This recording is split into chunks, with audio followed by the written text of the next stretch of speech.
morning sun where the flowers bloom, colors burst like a painter's dream come true. Roses red and violets blue, every petal whispers something new. From tiny seeds to trees so grand, every leaf and bird, it's all at hand. Hello, hello plant, welcome to the show, where every flower tells a story. Watch them grow. Hello, hello plant, in every shade and hue, for every heart and every hand, we've got something for you. Indoor greens and outdoor scenes, design your space, let your garden dreams glide. Personal touch with our garden design, free sessions to blend within your budget line. Alright. From tiny seeds to trees so grand, every leaf and bird, it's all at hand. Hello, hello plant, welcome to the show, where every flower tells a story. Watch them grow. Hello, hello plant, in every shade and hue, for every heart and every hand, we've got something for you. Now everybody, let's say hello, hello, hello, hello, hello, hello, hello, hello. Hello, hello plant, welcome to the show, where every flower tells a story. Watch them grow. Hello, hello plant, in every shade and hue, for every heart and every hand, we've got something for you, just for you.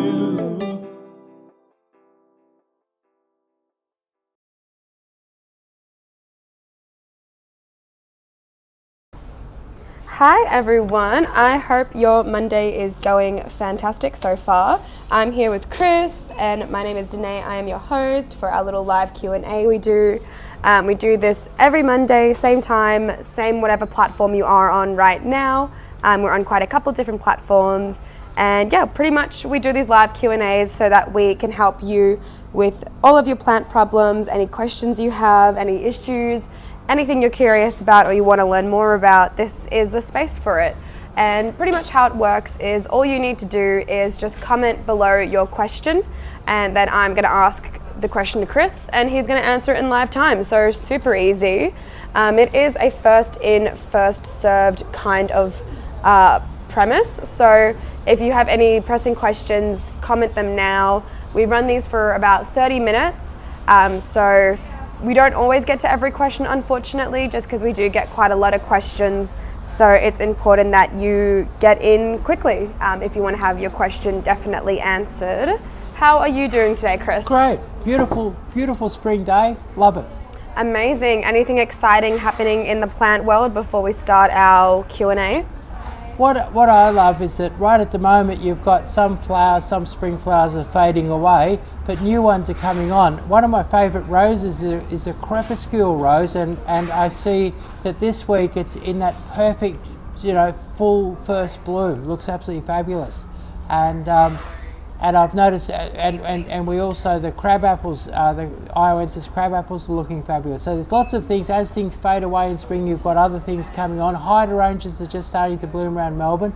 And also, lots and lots of different roses, things like your gold bunnies and things like that. Icebergs, all looking brilliant and fresh and wonderful in people's gardens. That is very exciting. I'm definitely loving the warmer weather and everything that's been going on. All right, we'll start with our first question from Alina. They are wondering, how can I grow Boston ivy up a colour bond fence? I live in Ballarat, Will it grow okay here because it's so windy and cold most of the time? And just some advice about taking care of it. Okay, your Boston ivy is really a type of grape, and like grapes grow beautiful in Ballarat. Unfortunately, they'll be a little bit slow to get going, and they'll probably drop their leaves earlier in Ballarat because of the cooler conditions there. And so what you want to do is plant your Boston ivy up against the fence. Dig underneath and make the soil really loose and nice. Maybe mix a bit of potting mix in. Use a fertiliser like an Osmocote on it. Keep the grass and weeds away. Plenty of water in the heat of summer, and really push it with fertiliser and water in the heat of summer, because in Ballarat your summer's a bit short. But what you're going to find is that your Boston ivy's got little suction cups on it, and once it fills your fence, it'll just run shoots along all over the fence and cover and stick to the fence. And the other interesting thought is that a Virginia creeper in your area would grow quite a bit faster than a Boston ivy. You'd be amazed how much growth you could get on a Virginia creeper, and to the average person they look the same. I don't think the Virginia creeper is quite as pretty, but it is definitely faster, and with your short growing season you might consider a Virginia creeper instead of a Boston ivy, and to the average person it's going to look exactly the same. But basically make use of your short summer and plenty of water, plenty of fertiliser. Great, and just some also follow-up questions from Alina. How many should they plant per metre, and will it attach straight onto ColourBond, or how can I attach wire to grow up the ColourBond? It will attach straight onto the ColourBond. And how many per metre? Do you know that one of them would cover a fence the size of your house, but it'd take years to do it. 1 per metre is the main spacing that I use, and if you're really, really impatient, you could even go closer than 1 per metre. But 1 per metre is a great spacing for a fast job, but people always say, how many will it take? Well, it will only take 1 to cover almost anything given time. Yeah. And they just want extra clarification. So plant as close to the ColourBond as possible, or leave some space? I'd go as close as possible and sort of lead it up. You can even use a bit of electric tape and stick it on. So once it feels that fence, it'll start running all over the fence and shooting and sticking to the fence. So you want it to feel the fence. Perfect. All right, just looking for the next question. You guys are quite quiet today. It's very unusual. Normally we have so many questions on a Monday. So if there's anything that you're wondering, anything that you're having problems with, just comment it below and we're going to answer it here in live time. And I mean, I'd say Chris is much better than Google could ever be, because obviously with Google it can be tricky trying to find that answer for a really, really specific situation. Maybe while I'm waiting for another question to come in. I might tell people something, and that is that what's my experience and my qualifications. What it is, my dad was a really good nurseryman, and my mum a super keen gardener. And then when I was 7, I decided that I wasn't getting enough pocket money, so I went door knocking, and I ended up a couple of kilometres away from home, and this beautiful retired photographer employed me, and I worked there from when I was 7 to when I was 17 every Saturday morning, and she had lots of time for me. She was a very, very keen gardener. She had an acre of a beautiful cottage garden with lovely specimen trees laid out beautifully, and she spent lots and lots of time explaining everything to me. And it was interesting because she was a little bit alternative. She used to talk to her plants, but what was funny is a lot of people sort of, when they talk about talking to plants, talk really nicely to them. She used to threaten her plants. And I remember one time she had a ginkgo tree in the middle of a lawn, and we walked past the ginkgo, and she stopped and she said, "You haven't grown for years." She said, "Now if you don't grow this year, Chris is going to dig you up and put you in the middle of the back paddock." And because it had this and did it start growing?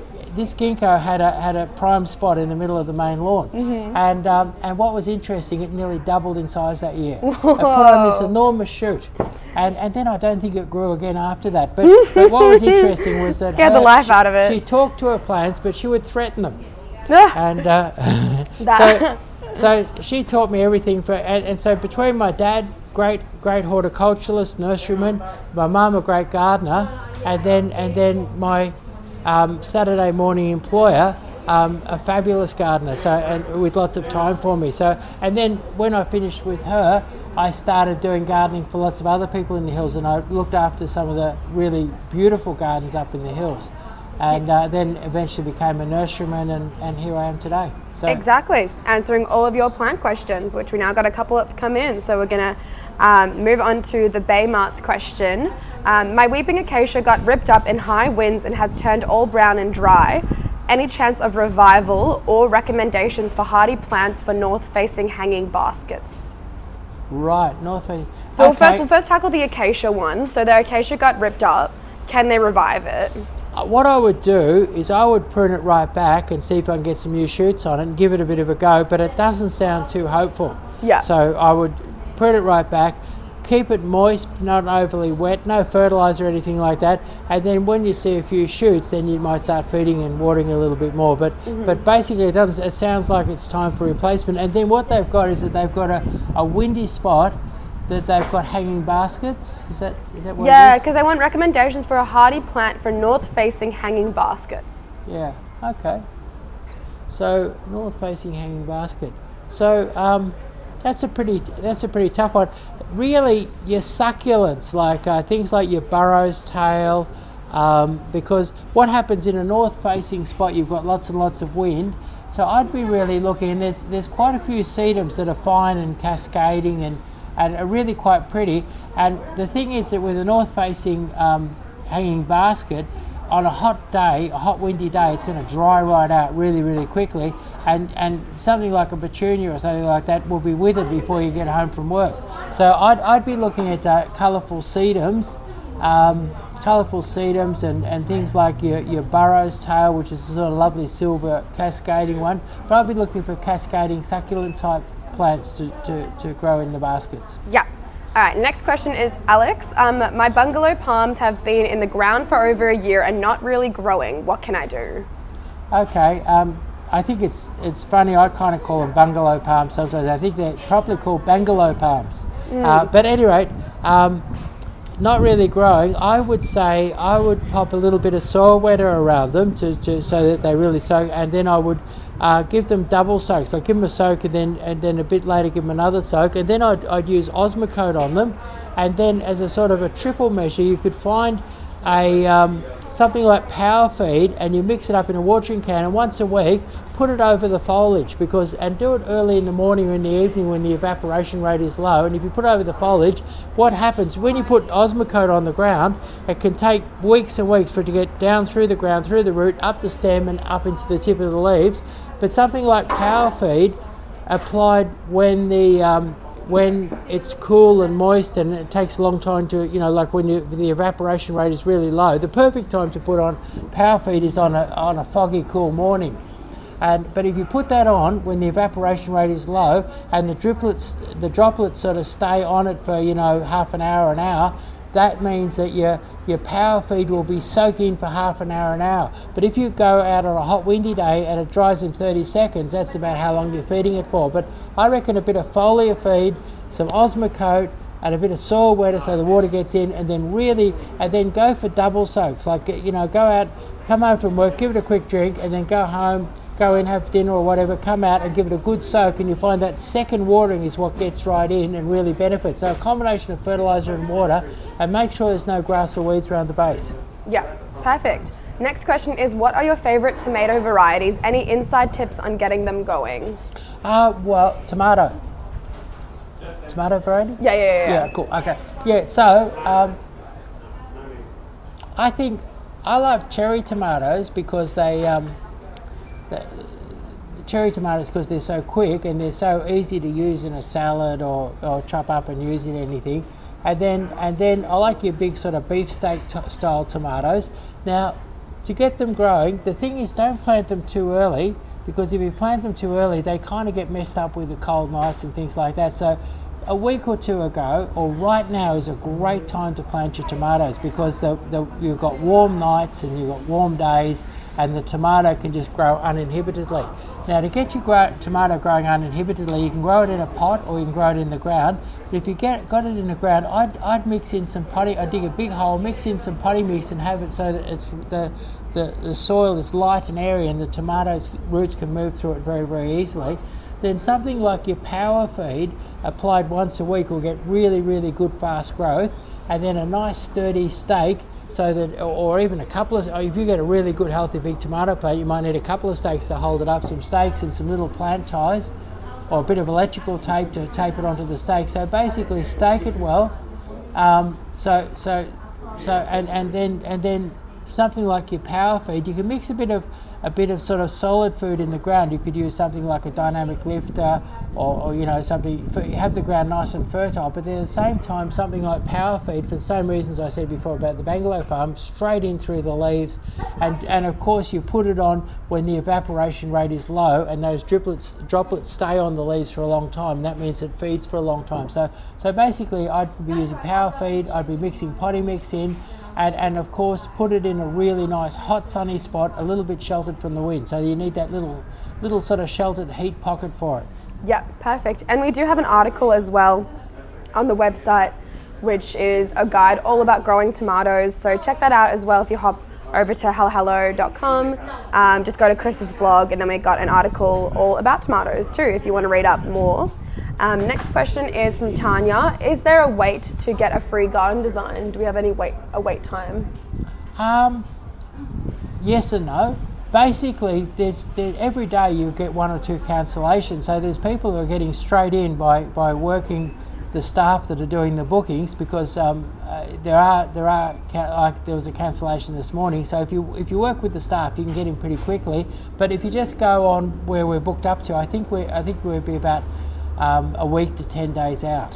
But if you work it and take a cancellation, I think we took in on Saturday, we took 3 cancellations.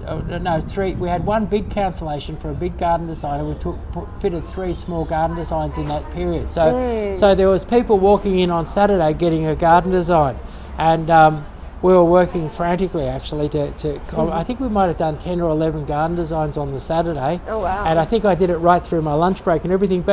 But so if you work with the staff, you can get yourself in pretty quickly, or just book and it'll be 10 or 12 days, Yeah. 10, 12, So 14 call days. up and ask if there's been any cancellations for that day, and then you can try and get in sooner, basically. All right, next question is Naz. Please recommend some ornamental plants for large outdoor pots, preferably taller and low maintenance. I tried bungalow palms, but they didn't survive. Came to your store yesterday and brought lots of flowers, but there's so much variety that I couldn't decide what to get for outdoor pots. Very relatable. There's so much great stuff here. So, Okay, I've been helping lots of people when I've been doing garden designs, or even when just walking around. There's lots of people looking for something hardy in the pot, and the thing is, it's not. And like your bungalow palms, if they're in an exposed spot in a pot, it's so easy for them to turn brown and shrivel up on you.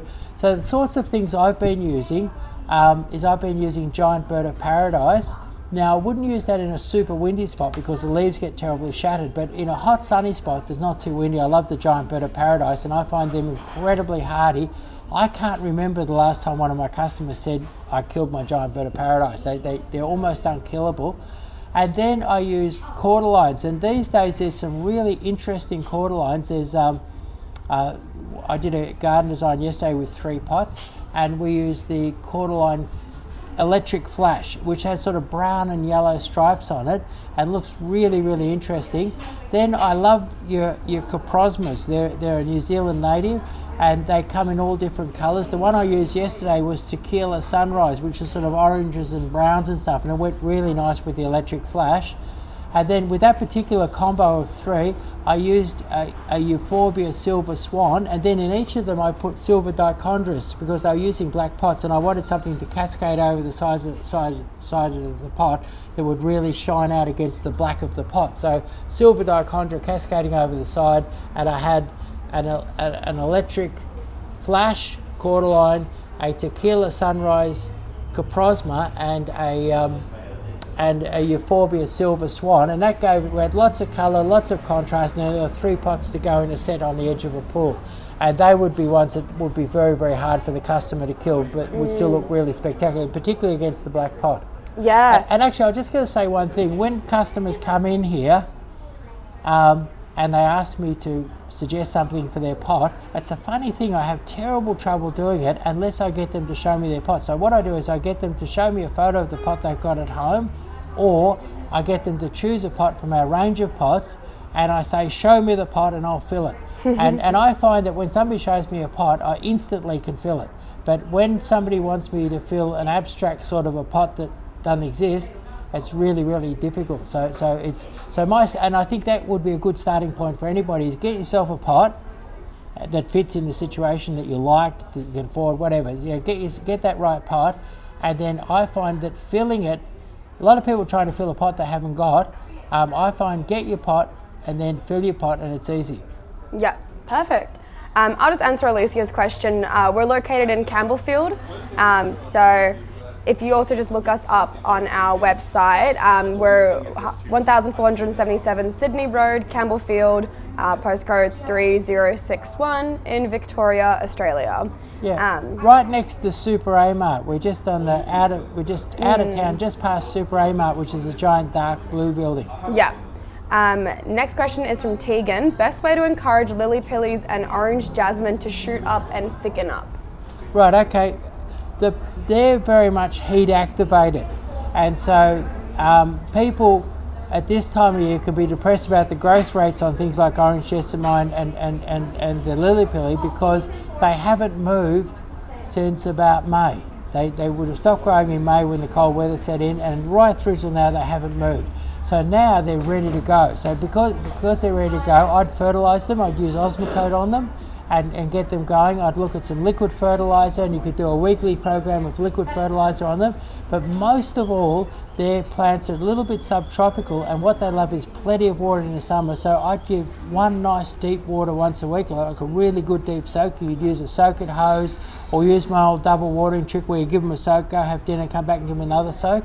But I give them a really good soak once a week, and then half a dozen little waters a week. So get water, and plenty of water, and Osmocote, say every 6 weeks, and a bit of liquid fertiliser. You can go once a week if you want them to go crazy, and you'll get them moving, because the time to get involved and get them moving is right now when you're starting to get that warmer weather. Perfect. All right, next question is from Alina. Best care advice for English box hedge, how to care for it. I've just planted them. I did 4 per metre, is that okay? Okay, I normally do 5 per metre, but 4 per metre will work. And caring for them, what they love is they love dolomite lime, and I think once a year you put a kilo of dolomite lime for every metre of hedge. So you've got 20 metres of hedge, 20 kilos of dolomite lime over the top, and you don't fertilise it at the same time, and then a month or 6 weeks later you can put on some other fertiliser like Dynamic Lifter or Osmocote or something like that. So put on some other fertiliser on them, for a good time after you put your dolomite lime on them. Then keep the grass and weeds away from them, and really, as long as they're in reasonable soil, with a good dose of dolomite lime once a year, kilo per metre of hedge, and regular feed with Osmocote or something, or Dynamic Lifter, and keep the grass and weeds away from the base. You really can't go wrong. They're a very, very easy plant to grow. And then as they approach the height that you want, just before they get to the height, start nipping the tips and getting them to bush up nicely. Perfect. Next is from Rach. We are building a house and expecting it to finish end of January. When is the right time to do a consult and plan for our garden? You know, I reckon just before you do the concrete.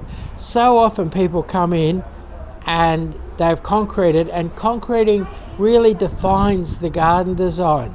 And so often I'm terribly disappointed, and more often, you know, you look at it, you think, wow, I could have done this, but now that the concrete's laid, we can't, and you see some really obvious, fabulous thing that you can do. So my favourite time to see people is after the build, before you do your concrete. And I think what you should do is you should do your design, you do your build, and it's great to see the house.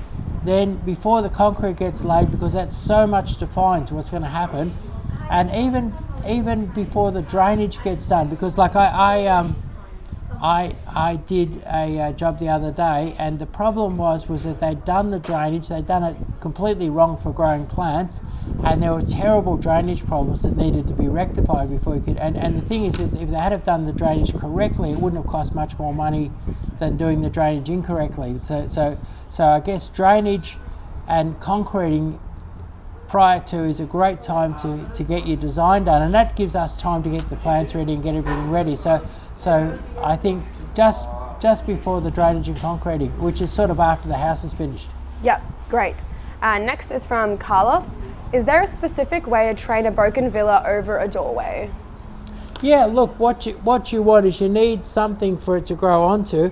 I was at a place where they trained a creeper the other day, and what they'd done is that they'd put some little sort of clips into the wall, and then they'd used cable ties and connected and looped the cable ties into a sort of a chain and made a chain, and then attached their climber to that chain. And when the shoots are young, they're easy. When the shoots are young, they're quite manipulable and easy to train. So if you were to put some little clips or something into the wall up above the door frame, and then make, say, a chain out of cable ties, and then you attach your little shoots to that chain. And what was interesting is people had a white wall, they used white cable ties, and you couldn't see what it was attached to. It was a great idea. Perfect. Brian says he has blight on tomato leaves and stems. If it's dark on stem, is it even worth spraying Mancozeb? Blight, Mancozeb is a fungicide, and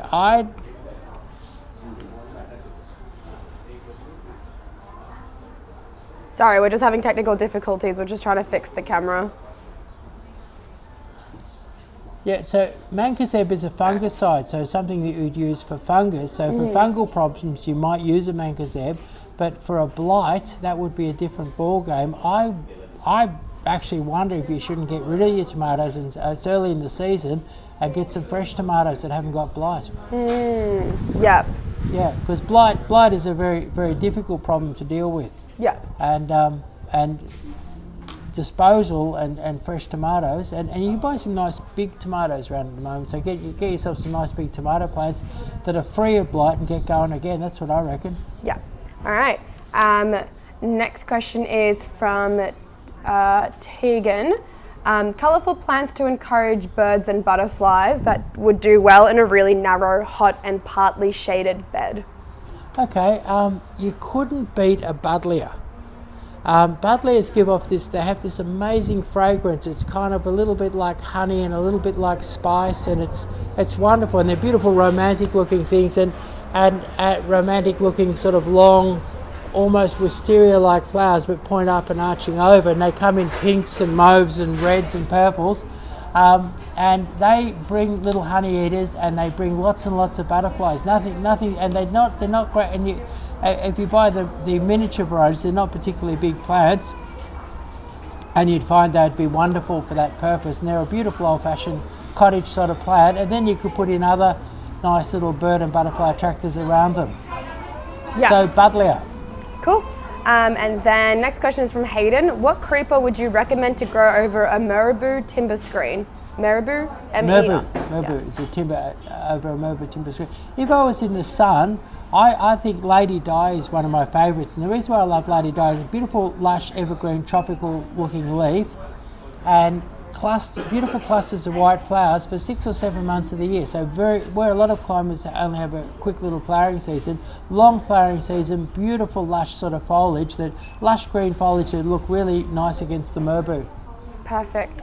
Next one is from Bayan. My fiddle leaf plant is stunted, less than 2 meters height in 10 years, lots of small leaves. How to get height and bigger leaves? What you've done well is you've kept one alive for 10 years. Most people have trouble getting 10 weeks out of one of those. So I'd pat myself on the back for having kept it alive. And then what I'd probably do is repot it, fertilise it. Don't do anything too much different to what you've been doing, but just repot it and fertilise it, and hope for a bit of growth. And you've done really well just to keep it alive and keep the leaves on it. Yeah, great. We're going to wrap it up soon, so I think I'm going to ask maybe 3 more questions. If we don't get to your question today, please come next week. We're going to be here at the same time, whatever platform you're on right now, and just try and get in sooner, because then you'll definitely guarantee that your question will get answered. Just because unfortunately we only have really 30 minutes to give, because Chris obviously has so much other stuff to do as well. So our third last question will be from EMJ. Looking for best coastal planting options for against a dark, high pool fence and pool area. Width is 50 centimeters and under a gum tree in a sunny position though. Wow, under a gum tree, sunny position, coastal, Yeah. and a narrow little bed like that. Pool area. Do you know, one thing that I'd want in a 50 centimetre wide bed, one thing that you could put there is rhagodia or creeping saltbush, which will grow up against the fence, and you can train that up, and you could hit that. Trims up very, very narrow. It's a nice silver grey sort of a bush which can climb or spread out on the ground, and it's very good in a coastal situation. So that would be a rhagodia or creeping saltbush, and you'd have to train it up, maybe put a bit of wire frame or something for it, and it'll go like a creeper and cover up that fence. Another one would be a maiden hair fern creeper. That'll grow in the shade, it'll grow in a coastal situation, and the proper name for a maiden hair fern creeper is, it escapes me today. What is it? A Muhlenbeckia. Muhlenbeckia complexa would be another thing. Again, you'd have to put a bit of wire up there for it, and it would sort of go all through the wire and keep it trimmed. And either of those would be good in a sort of a coastal situation, in a narrow bed like that. And we've done a good video on the Muhlenbeckia, haven't we? We did, yeah. If you scroll back a fair bit on where I think you're coming from Instagram, or if you want to go over to our YouTube channel, you can obviously just use the search function, which will help you find that video a lot quicker. Just search up Muhlenbeckia or maidenhair fern creeper and you will find that. Cool. Our second last question is from Tracy. What is a frost and drought hardy tree for properties prefer evergreen? They already have Layton's green. Right, okay. In an exotic frost hardy tree would be a Exmouth magnolia. Exmouth magnolias are fairly fast growing, they grow big, they're extremely hardy, beautiful big white fragrant flowers, and they come from the south of they originate somewhere in the south of the US, where it's very hot in the summer and icy cold, temperatures down to -15 in the winter. So Exmouth magnolia, great for that sort of situation. Perfect. I'm going to sneak in this question before I get to the last one, but just someone wanting to know if we have any jobs going, which we do. We do. We're always looking for skilled horticulturalists, people with a keen interest in horticulture, but we're also looking at the moment for drivers, particularly with an MR license, but sort of people who are great at doing deliveries, great at dealing with people and doing deliveries. So there are a few jobs going, and there's also jobs, anyone skilled in the nursery business for doing order picking, fulfilling orders, etc. So there's quite a bit of work available at the moment. Perfect. Sorry, again, technical difficulties. It's been a afternoon now. And our very last question will be, what's best as a ground cover that's forever green and has long flowering? Okay, evergreen and long flowering ground cover. I've got a few that come to mind quickly. First of all is a prostrate rosemary. They flower for about 4 months of the year, and they're very, very hardy. I think that and they cover the ground very thickly, and they blanket out the weeds. And I consider them to be one of the lowest maintenance plants on the market. And another really good one is your convolvulus, and it's the Convolvulus mauritanica, which is the very flat convolvulus, and you can get them with blue flowers or white flowers, and I use them all the time. They'll cascade over an embankment. You put them in a rose bed, and they'll cover the ground. And what's great about your convolvulus is they start flowering a week or two before your roses start flowering, and they flower right through the rose flowering season, right through to about Mother's Day, and with the first cold days after Mother's Day, they'll stop flowering. So long flowering, they get beautifully carpeted flowers. They'll take I remember during the drought when they put on the water restrictions, and there were quite a few commercial gardens I saw, like McDonald's and things like that, where they had a few of these convolvulus, and other plants, and when they stopped watering them, when you had to stop watering, the other plants all died, and the convolvulus in the drought just took over, and there were these giant beds of beautiful flowering convolvulus. So convolvulus, very, very drought hardy, and probably 6-7 months of flower. So one of the longest flowering of your hardy ground covers. Amazing. Well, that is our live Q&A coming to an end. Thank you everyone who came, asked their questions. We just really want to make gardening a lot more accessible to everyone. So this is one of the ways that we are doing that. And another way is obviously all the content that we post on our social media. So if you're not following us already, you should totally go follow us. We post content every day, and it's all about, helping people choose the perfect plant for their situation, helping any gardening problems that are happening, just so many things. And we do these lives, like I said before, every Monday, same time, same platform. So if you didn't have your question answered today, please do come to next week's one and ask it again there. And I hope the rest of your Monday is lovely.